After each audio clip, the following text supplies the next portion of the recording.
Hey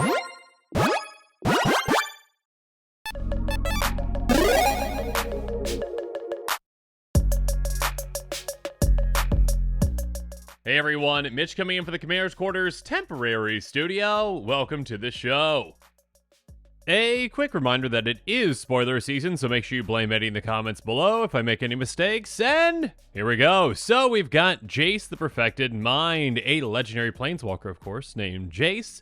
That starts off at 5 starting loyalty, that costs 2 blue and a Phyrexian blue, because that's right, this Jace is completed, which means that if you utilize that Phyrexian blue, well, if that life was paid, this planeswalker enters with 2 fewer loyalty counters. So you do get that mana discount, but you also get a loyalty discount. Yeah, let's go with that. Anyways, +1 until your next turn, up to 1 target creature gets -3, -0. -2, target player mills 3 cards, then if a graveyard has 20 or more cards in it, you draw 3 cards. Otherwise, you draw a card. And -X, target player mills 3 times X cards. So this planeswalker has a lot of potential for the right deck. That first one, that +1, that's just okay. I mean, that is a way, obviously, to get more and more loyalty on this. We'll talk about some other ways to do that. Yeah, just slightly shrinking 1 creature. That might protect this somewhat, and it is all the way up until your next turn, but still, not all that impactful. That -2, I mean, it's got the potential to draw you 3 cards, so once you have milled someone a good amount, and yeah, this planeswalker, spoiler alert, is going to be good in a mill strategy. When you mill someone 3 cards, that obviously can get you toward that 20 number, but obviously you're going to need some other ways to actually mill that player to get them there quicker, or again, utilizing that X if you've got, enough loyalty counters on this. But yeah, once you hit that 20, being able to draw 3 cards with a -2, that is huge. Absolutely massive, like an Ancestral Recall with a little bit of mill involved too. I mean, just drawing 1 card for a -2, not terrible, not great, but again, great with that potential that you can actually get to there. In a mill deck, yeah, getting to 20 is not all that difficult. And yeah, getting to, well, in Commander, again, getting to 100, or, okay, it's more like, around like upper 80s or whatnot, essentially, when you take into account, players starting off with 7 cards in their hand and drawing cards, etc., etc., etc. Regardless, when it comes to milling a player's entire deck in Commander, yeah, this card definitely has the potential to do so again with that -X. Target player mills 3 times X cards, so I mean, okay, yeah, I mean, if you just get this out without completing it, that would be, what, milling 15 if you really just want to mill someone for 15, which is not terrible, but obviously there are plenty of ways to make that into a much higher amount and ways to, well, make that even more impactful. We'll talk about some of those here in a bit. Now, first up, let's talk about some cards that work very well with this and some concepts, I guess, more so some mechanics, like Tezzeret's Gambit, a card that says draw 2 cards, then proliferate. And yes, of course, proliferating works really well with planeswalkers, just, a little bit. Choose any number of permanents that are players that give each other kind of counter already there. So basically, hey, yeah, I mean, you might be working with poison counters. Let's add some more poison counters, +1/+1 counters, working with those. But yeah, with planeswalkers, loyalty counters, getting more and more of those on Jace, of course, can be very impactful. Again, that +1 you can utilize, in a somewhat slow fashion to do so. But yeah, proliferating is probably going to be a quicker way to get more and more counters on it to make Jace's -X even more deadly. Next up, Deep Glow Skate. This one really can help you out, and actually I built an entire deck around this, but that's a different story for a different day. Anyways, enters the battlefield, double the number of each kind of counter on any number of target permanents. Basically, if you can get this into play, you double up Jace. I mean, just as is, that's going to be, what, up to 10? So that could mill for 30 potentially. And of course, if you've got ways to blink this or make copies of it or clone it or whatnot, essentially, yeah, doubling and then doubling again, that can easily turn Jace into a one-shot on a player. Speaking of doubling, of course, I've got to mention this because if I'm talking about doubling things up and I don't mention doubling season, well, I get double the number of comments below. Well, actually, a lot of comments below, not really double, but about how I should have included doubling season. Anyways, basically, hey, double up your tokens, double up your counters. So yeah, getting Jace into play just as is would be 10 counters, assuming you're not using the completed version. But yeah, just doubling up on planeswalkers, loyalty is pretty crazy. Speaking of crazy, yeah, of course, there are plenty of other things that work very well with Planeswalkers, like, the Chain Veil. So, yeah, the Chain Veil works very well with a lot of Planeswalkers. With Jace, it's kind of different, though. It says at the beginning of your end step, if you didn't activate a loyalty ability of a Planeswalker this turn, you lose 2 life. Now, in a Super Friends deck and a Planeswalker strategy, you're probably never going to be losing life with this in play. Regardless, pay 4, tap for each Planeswalker you control. You may activate one of its loyalty abilities once this turn, as though none of its loyalty abilities have been activated this turn. So basically, again, with Jace, sure, you can use that +1, you can use that -2 twice, but yeah, using that -X is kind of wonky in a little bit. Now, if you are already set up to the point where you've got an absurd amount of counters on Jace, again, with, the Deep Glow Skate kind of, proliferating, doubling season, all those things, yeah, sure. Then you can, utilize that -X, multiple times on different players. But yeah, with it being a -X, most of the time you're probably just going to be utilizing that once to take one player out if you can. So yeah, again, with the Chain Veil, it can help in certain ways. Also doesn't really function in the same way of helping out with an ultimate that other Planeswalkers might be able to utilize. Regardless, one that can is something like Lithiform Engine. Because Lithiform Engine has pay 2, tap, copy target activated or triggered ability you control, even 2 targets for the copy.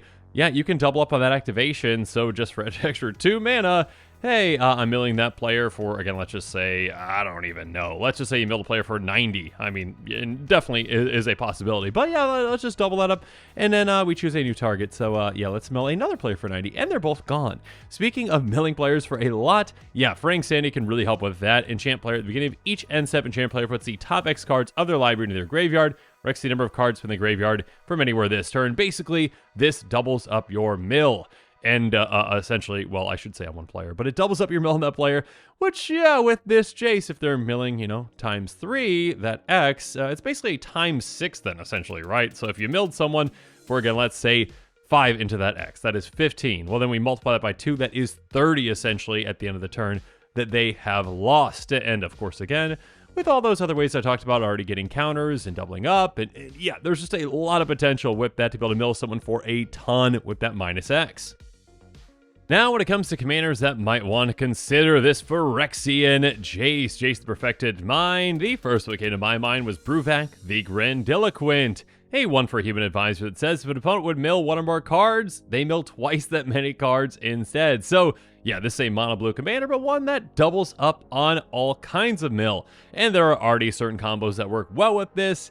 And yeah, I mean, in a way, it doesn't exactly combo with Jace. I mean, okay, technically it does, I guess, if Jace has enough loyalty counters on it for that X. But yeah, I mean, again, like I mentioned earlier with Fraying Sanity, hey, if you mill someone, with X times 3, then you multiply that by 2, that's going to be a lot. And if you got Fraying Sanity in there as well, that's going to be even more. So yeah, I mean, being able to essentially mill someone for an absurd amount, yeah, Jace can definitely find a spot in a lot of Bruvak decks out there.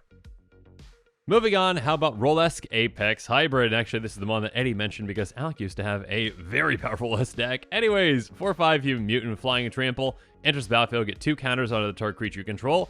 More importantly, when it dies, proliferate, then proliferate again. Now, in Simic, there tend to be a lot of clones and ways to make copies of creatures, and yeah, if you're making a copy of this creature or a clone of it, you can take advantage of that legend rule to ensure that, hey, I'm going to get a copy of it. Oh no, it died. Now I get that trigger, proliferating, then proliferating again. This can get out of hand really quickly in the right deck, and yeah, Jace loves those loyalty counters, and you can really get to that amount that you need quite quickly to be able to take a player out with that X times 3. Next up, and of course, since I am mentioning proliferate commanders, yeah, Atraxa Praetor's Voice, the original, the OG proliferate queen, flying, vigilance, death touch, lifelink, 4/4, all those things. Plus, of course, it gave her ends to proliferate because, well, yeah, Atraxa just needed keyword soup on top of proliferating each turn. So yeah, you've got this proliferate effect as well as a lot of other ones in a deck built around Atraxa, so you can get those loyalty counters up quite quickly on Jace. And of course, yeah, all those, other juicy cards like, Doubling Season and, Deep Glow Skate work really well in a deck like this as well. So, of course, the Phyrexianized Jace fits in very well with the Phyrexianized Atraxa. So, yeah, definitely another consideration for an Atraxa deck, especially a Super Friends Atraxa deck.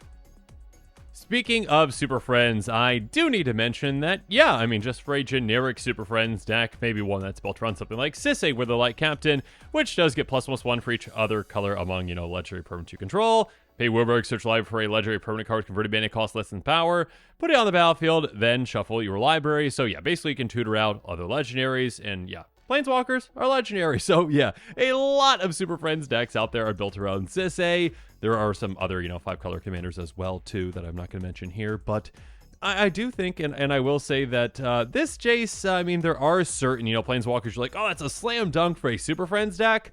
This Jace is more specific, I feel like. This Jace is not just, hey, good Planeswalker, throw it in whatever deck. This one's more so, you need to kind of have other effects that work well with it. You need it to be in a mill deck. You need it to be in a deck that can proliferate, etc., etc., etc. So, yeah, Jace isn't for your typical Super Friends build. Now, I'm not saying you can't put it in your, just generic Super Friends deck. But, yeah, I think there are better options. Overall, though, a pretty exciting card, and I don't mean to toot my own horn because I was wrong on so many levels for a lot of the Planeswalkers that be completed, but Jace was one of the ones I did call that would be completed, so sorry about that. Anyways, yeah, Jace, I did not expect to be built in this way, just kind of pure mill with potential Ancestral Recall card draw essentially on it. A somewhat not useless +1, but one that isn't all that flashy. Again, finishing someone off with that -X, though, is quite flashy. I can see a lot of players out there being pretty excited about this one, especially players that obviously love mill, love proliferating, etc., etc., etc. So yeah, I can see a lot of players out there being excited about this brand new Phyrexianized Jace. And with that, today's episode is coming to an end. So yeah, comment below and let me know what your thoughts are. And of course, as always, thanks again and have a good one. This show and episodes like this one are possible thanks to viewers like you. If you're looking for an easy way to help support this show, make sure that you like, share, and subscribe. Also, hit that bell notification icon so you don't miss any new episodes. You can also go check out our playmats and other merchandise at thecommandersquarters.com. We also have a ton of brand new t-shirt designs in stock, so make sure you check out those as well. Another easy way to support this show is with our TCG Player affiliate links. So whether you're buying a deck or individual cards, you can use this general link right here or one in the description. And the final way that you can support this show is by supporting us directly by becoming a patron. There are many benefits to being a patron, and I truly couldn't do this without all of their support.